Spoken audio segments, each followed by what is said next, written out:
এটা হচ্ছে Redmi 12c আর এই ফোনটার প্রাইস হচ্ছে 12,000 টাকা। আর 12,000 টাকার মধ্যে এই ফোনটা হচ্ছে সবথেকে বেস্ট একটা ফোন। এই ফোনটার পারফরমেন্স দিয়ে স্টার্ট করি। তো এই ফোনটাতে যে প্রসেসর ইউজ করা হয়েছে সেটা হচ্ছে MediaTek Helio G85 আর এই প্রসেসরটি হচ্ছে 12 nm আর্কিটেক্ট বিল্ডের একটি SoC। এই ফোনটাতে আপনি 4GB RAM plus 16GB storage দেখতে পারবেন। এর সাথে আপনি আরেকটা ভেরিয়েন্ট দেখতে পারবেন, সেটা হচ্ছে 6GB 128GB। এর RAM টাইপ হচ্ছে LPDDR4X আর এই স্টোরেজ টাইপ হচ্ছে eMMC 5.1। এই প্রসেসরটা যে আছে সেটা খুবই পাওয়ারফুল একটা প্রসেসর। আর 12,000 টাকার মধ্যে এই প্রসেসর খুব কমই দেখতে পাই, কারণ এই বাজেটের মধ্যে নর্মালি আমরা ইউনিসকের প্রসেসর দেখতে পাই, বাট এখানটায় Xiaomi খুব ভালো কাজ করেছে।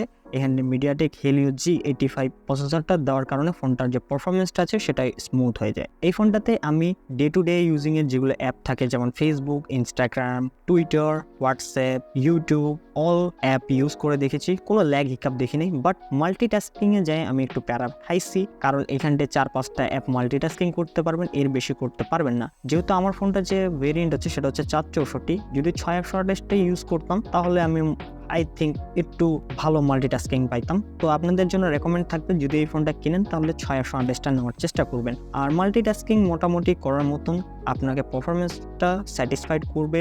আর এই ফোনটাতে আপনি out of the box Android 12 with MIUI 13 দেখতে পারবেন। বাট যখন এই ফোনটা আপনি অন করবেন কিছুক্ষণ পরেই আপনার আপডেট চলে আসবে, তা আপডেট করে নিলেই Android 13-এ চলে আসবে আর এটা MIUI 14-এ চলে আসবে। বাট এইখানটা ফুল ফ্ল্যাশ MIUI দেওয়া হয় নাই, তো উপর থেকে যে নোটিফিকেশন বার আছে কিছু কিছু জিনিস যেগুলো আছে সেগুলো কমতি দেখতে পারবেন এই ইউআইটাতে।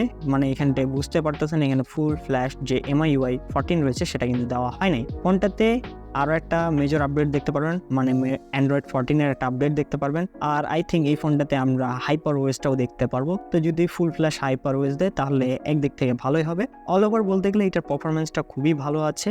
আমার মোটামুটি দৈনন্দিনের যে কাজগুলো থাকে সেগুলো খুব ভালোভাবে করতে পারি। হঠাৎ খুব অল্প সময়ের জন্য আমি দেখতে পারি যে কিছু কিছু অ্যাপ একটু রিলোডিং করছে, মানে মাল্টিটাস্কিং করতে গেলে হেভি যখন মাল্টিটাস্কিং করতে যাবেন তখন একটু প্যারাদায়ক থাকবে। বাট অল ওভার যারা ফ্ল্যাগশিপ ফোন ইউজ যারা এর আগে করেন নাই তাদের কাছে এই পারফরমেন্সটা অনেক ভালো মনে হবে। তো এখন কথা বলি এই ফোনটার গেমিং নিয়ে। তো এই ফোনটাতে যেহেতু MediaTek Helio G85 প্রসেসরটা ইউজ করেছে, আর এই প্রসেসরটার কারণে আমি এইটাতে PUBG, ফ্রি ফায়ার ডাউনলোড দিয়েছি। তো PUBG এটাতে স্মুথ প্লাস আলট্রাতে গেম প্লে করতে পারবেন, মানে 40 FPS গেম প্লে করতে পারবেন। বাট এখানটা জাইরো নাই, যার কারণে আপনার গেম প্লে খুব ভালো হবে না। যদি আপনি এর আগে PUBG জাইরো দিয়ে যদি না খেলে থাকেন বা জাইরো আপনার যদি দরকার না হয় তাহলে আপনি এটা দিয়ে খেলতে পারবেন। বাট যারা PUBG লাভার আছেন তারা অবশ্যই জাইরোটা মেনলি ম্যাটার থাকে। তো যেহেতু জাইরো নাই তাই মানে বুঝতে পারতেছেন গেমিংটা ওরকমভাবে আপনি করতে পারবেন না।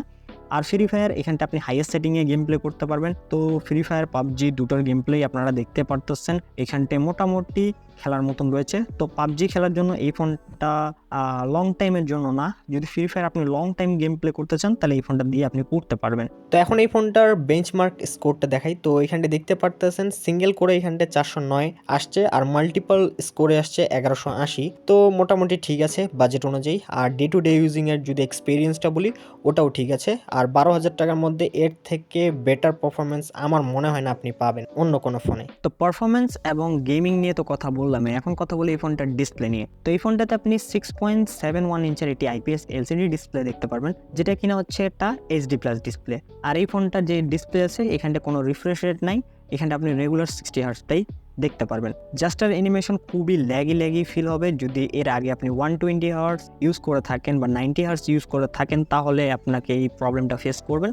আর যদি ইউজ না করে থাকেন তাহলে আপনার কাছে কোনো প্রবলেম ফেস হবে না। আর এই ফোনটার যে PPI আছে সেটা হচ্ছে 288 মেবি। তো এটার শার্পনেস খুবই খারাপ, আপনি কন্টেন্ট ওয়াচিং একদমই ভালোভাবে করতে পারবেন না। আপনাকে মানে এটার যে শার্পনেসটা আছে সেটা একটু ঘাটতি মনে হবে। আর ডিসপ্লেটাতে 500 নিটস হচ্ছে এটার পিক ব্রাইটনেস। সো ইনডোরে ঠিক আছে, বাট আউটডোরে বা ডিরেক্ট সানলাইটে ইউজ করতে গেলে একটু প্যারা খাবেনি, কারণ পিক ব্রাইটনেস খুবই কম। আর এই ফোনটাতে আপনি ইউটিউবে 2K 60 FPS ভিডিও দেখতে পারবেন। আর যদি আপনি স্পিডটা একটু যদি বাড়াই দেন তাহলে ফোনটার যে ভিডিওটা আছে সেটা খুবই ল্যাগি দেখতে হবে। তো যদি আপনি স্পিড বাড়ায় না দেখেন তাহলে ঠিক আছে। আর মোটামুটি ডিসপ্লেটা চলে আর কি, খুব আহামরি ডিসপ্লেটা আমি বলবো না। তো ডিসপ্লেতে আমি এখানটে মানে নাম্বার যদি দিতে বলে তো আমি এখানটে 10-এর মধ্যে অ্যাটলিস্ট 4 দিব। তো তো এখন কথা বলি এই ফোনটার ক্যামেরা নিয়ে। তো এই ফোনটার ব্যাকে আপনি দুটো ক্যামেরা দেখতে পারবেন, যেখানে মেইন ক্যামেরাটি হচ্ছে 50 মেগাপিক্সেলের আর এটার অ্যাপারচার হচ্ছে f1.8। এর সাথে আপনি 0.08 মেগাপিক্সেলের একটা ডেপথ সেন্সর দেখতে পারবেন। তো 12,000 টাকার মধ্যে একটা 2 মেগাপিক্সেল ডেপথ সেন্সর দিলে কি হতো আমি বুঝতে পারতেছি না। তো যাই হোক, এটার ব্যাক ক্যামেরা দিয়ে মোটামুটি এই ছবি ক্লিক করতে পারবেন, আর এই ফোনটার ব্যাক ক্যামেরা দিয়ে আপনি 1080p 30fps এর ভিডিও রেকর্ড করতে পারবেন। আর এই ফোনটার ফ্রন্ট ক্যামেরা হিসেবে আপনি 5 মেগাপিক্সেল পাবেন, যেখানে অ্যাপারচার হচ্ছে f2.2, আর ফ্রন্ট ক্যামেরা দিয়েও আপনি 1080p 30fps এর ভিডিও রেকর্ড করতে পারবেন। ফটো স্যাম্পলস, ভিডিও স্যাম্পলস আপনাদের সামনে আমি তুলে ধরতেছি, আপনারাই দেখুন আর আপনারাই জাজ করুন যে 12,000 টাকার মধ্যে এই ফোনটার ক্যামেরাটা কেমন।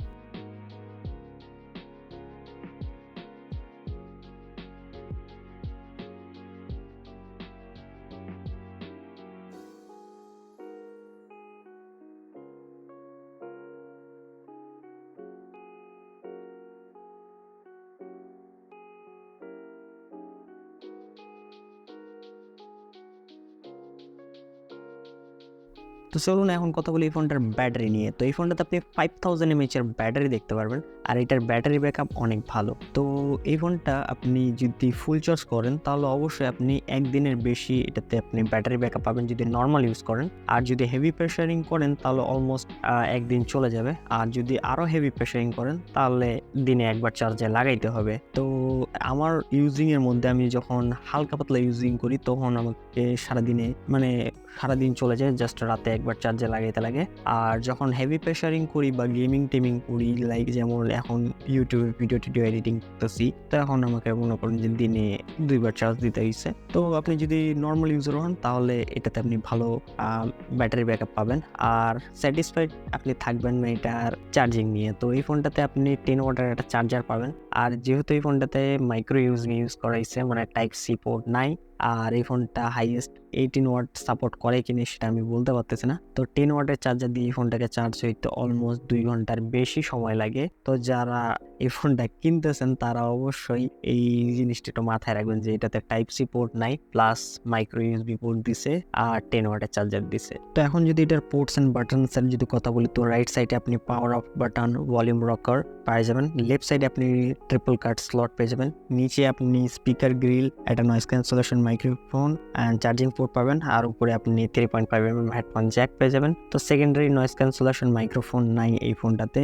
আর এর সাথে আপনি আয়ার ব্লাস্টার যেটা আছে সেটা মিসিং দেখতেছেন। ফোনটাতে আপনি রিয়ার মাউন্টেড ফিঙ্গারপ্রিন্ট স্ক্যানার দেখতে পাবেন, যেটা টাইমিং খুবই ফাস্ট, টাচ করলে আনলক হয়ে যাবে, ফেস আইডিও রয়েছে। আর জাস্ট এই ফোনটাতে আমার ডিসঅ্যাপয়েন্ট হচ্ছে বা খারাপ দিক যেটা লাগছে সেটা হচ্ছে এটার চার্জিং পোর্টটা আর সেকেন্ডারি নয়েজ ক্যান্সেলেশন মাইক্রোফোনটা দেয় নাই, এইটার জন্যই আমার খুব খারাপ লাগছে। অল ওভার বলতে গেলে ফোনটা খুবই ভালো আছে। চলুন এখন কথা বলি Redmi 12c, এই ফোনটা আপনি কিনবেন কি কিনবেন না।